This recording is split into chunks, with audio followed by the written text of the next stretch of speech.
Be ready. 5 seconds. Start. Madam Deputy Chairman, when the House rose for lunch, I was discussing the response of the public to the loan program of the government and was trying to point out that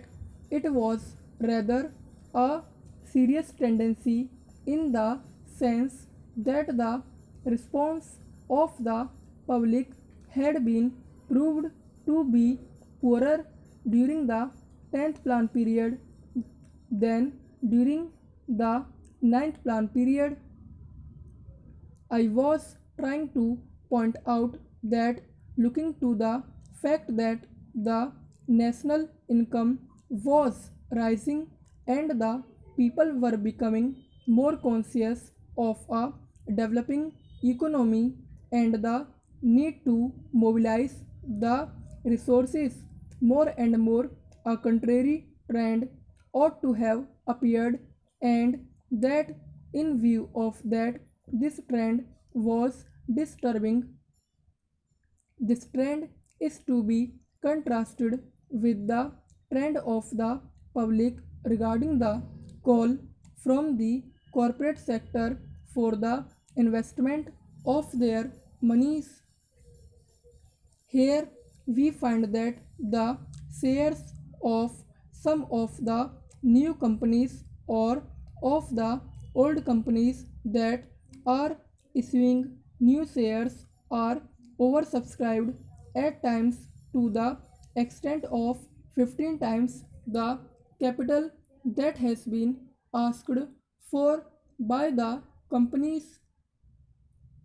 So here are two pictures. One, the picture of the government asking the public to subscribe to the public loans, and the other, the picture of the response of the public to the corporate sector demanding investments from the public. While on the one hand there is an enthusiastic response to the demand from the corporate sector, on the other there is a very poor response as far as the loan program of the government is concerned.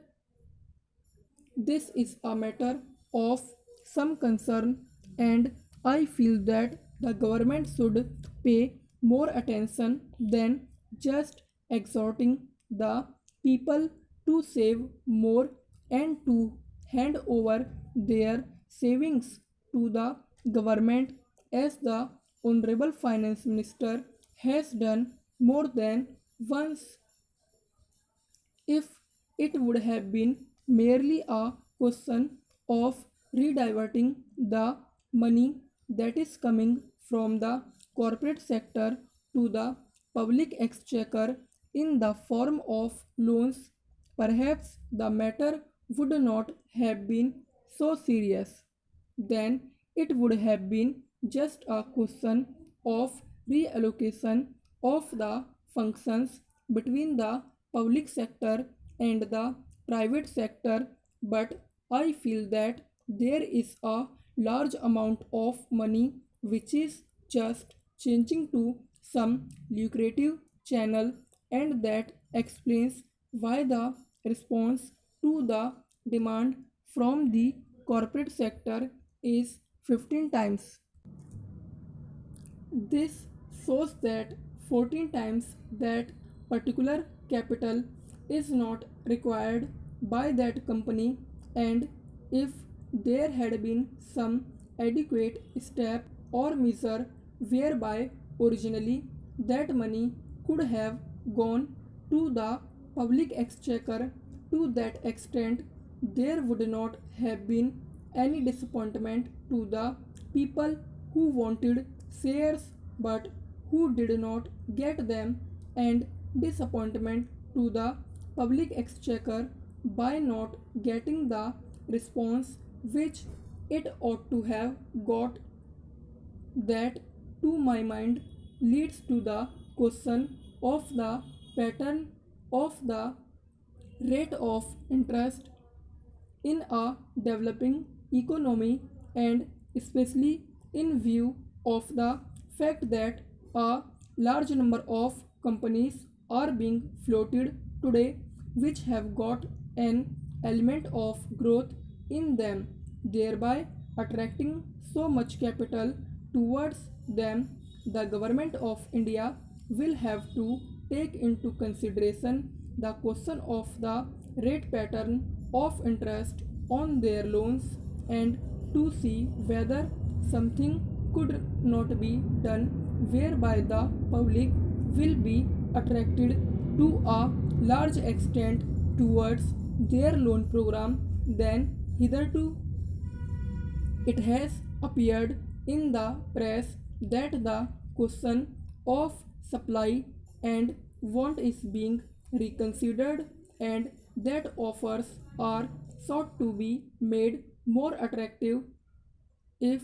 in the same strain the entire question of the loan program is also considered, it may be possible that these loans also might be made more attractive, and thereby more capital, which is today just changing the channels of profitable employment, might be diverted to the public exchequer in the form of public loans. Then there is the question of the state governments performing their part which has been assigned to them during the 11th plan period. In this connection, I would like to draw the attention of the Honorable House to a very important recommendation which has been made by the 11th Finance Commission, namely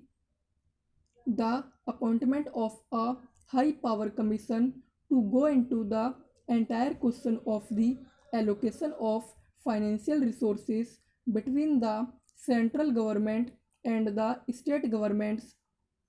They have argued the whole case in nearly 1.5 pages in order to show why it has now become necessary that a high power commission should be appointed to go into this important question.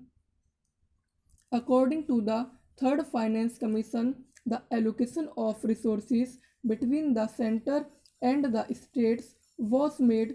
at a time when planned economic development was not visualized.